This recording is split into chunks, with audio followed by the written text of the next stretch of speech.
अप्सरा साधना और उससे जुड़ी हुई जानकारी। जब हम अप्सराओं की बात करते हैं तो सबसे पहले यह बात दिमाग में आती है कि अप्सराओं की उत्पत्ति हुई है तो कहाँ से हुई है। अलग अलग शास्त्रों में, अलग अलग धर्म ग्रंथों में, अलग अलग संहिताओं में अलग अलग प्रकार से अलग अलग ऋषि मुनियों देवताओं के द्वारा अप्सराओं की उत्पत्ति बताई गई है। पहली उत्पत्ति ब्रह्मा जी से बताई गई है, दूसरी उत्पत्ति ऋषियों से बताई गई है, तीसरी उत्पत्ति समुद्र मंथन से बताई गई है, चौथी उत्पत्ति कामदेव से बताई गई है। ये तो हो गई अप्सराओं की उत्पत्ति की बात।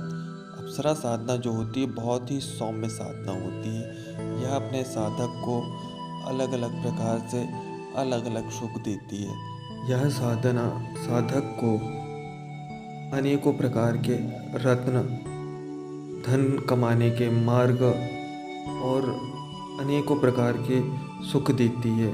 जैसे कि मित्र हो गया, प्रेमिका हो गई, इस प्रकार के अनेकों अनेक सुख प्रदान करती है। निर्भर करता है कि साधक इस साधना में उस शक्ति को किस रूप में मान रहा है कि वह साधना, वह शक्ति साधक को कैसा फल दे। यहाँ पर यह बात जानना भी बहुत आवश्यक हो जाता है कि यदि कोई साधक उस शक्ति को पत्नी, भार्या के रूप में यदि उसका आवाहन करता है या उससे किसी प्रकार का संबंध स्थापित करता है तो वह पूरे जीवन भर अन्य किसी स्त्री से वह पत्नी के रूप में संबंध स्थापित नहीं कर सकता। यदि वह करता है तो वह मृत्यु को प्राप्त होगा।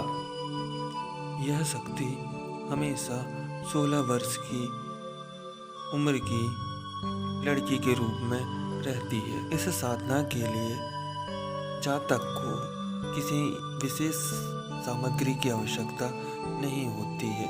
कुछ गिनी चुनी ही सामग्री की आवश्यकता होती है जिससे वह साधक अपनी साधना को पूर्ण कर सकता है। पूजा के लिए आवश्यक सामग्री और उसकी विधि। सबसे पहले आपको एक एकांत कमरे का चुनाव कर लेना है। एकांत कमरे का चुनाव करने के बाद उसकी सफाई कर लें। सफाई करने के बाद एक बाजोट बिछाएं। बाजोट के ऊपर एक कपड़ा बिछाएं। कपड़ा के ऊपर एक अष्टदल का निर्माण करें और उसके ऊपर यंत्रों को स्थापित कर दें। यंत्रों को स्थापित करने के बाद वहाँ पर आप एक अप्सरा का चित्र रख लें और साथ में वह गुटिकाएँ रख लें और उसके साथ साथ रक्षा माला आप स्वयं धारण कर लें और एक माला जो आपके जाप वाली माला है वह आप गौमुखी के अंदर रख लें। सबसे पहले देवी के चित्र को स्नान कराएं, उसके बाद यंत्रों को स्नान कराएं, माला को स्नान कराएं, सभी का तिलक वंदन करें। तिलक वंदन करने के बाद उनको पुष्प चढ़ाएं। पुष्प चढ़ाने के बाद उनको भोग अर्पित करें। भोग अर्पित करने के बाद आप एक दीपक जलाएं।